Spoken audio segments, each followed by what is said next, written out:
ready for racing.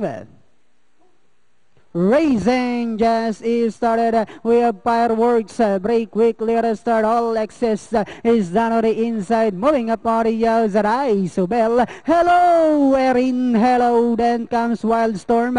Time away. Then next online is Remind Me. Explosivo. Art Attack comes next. Then followed over by Dear Jane.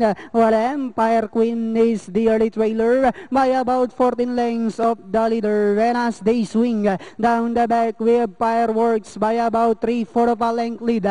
And in second is Isobel. 4 lengths further back. In third comes Hello, Erin. Hello. All exits is down on the inside. Wildstorm. Time away. Sorry, outside. Explosivo. Remind Me. Art Attack. Dear Jane second last. While Empire Queen is still running at the tail of the field. And on the far turn, we have Isobel now takes command down on the inside. Fireworks. Hello, Erin. Hello. Now moving up on the outside. Alexis comes next. Then followed by Wildstorm. And they are now entering the home stretch. Isobel. Hello, Erin. Hello. Now takes command.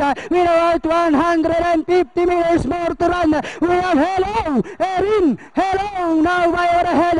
Isobel is fighting back down on the inside. Hello, Erin. Hello. Followed by Isobel. And it's going to be Hello, Erin. Hello, Isobel. Then comes Wildstorm, Alexis. Time away and Dear Jane. Iado pa yan. Iado yan. Hello, Erin. Hello. Selling only 20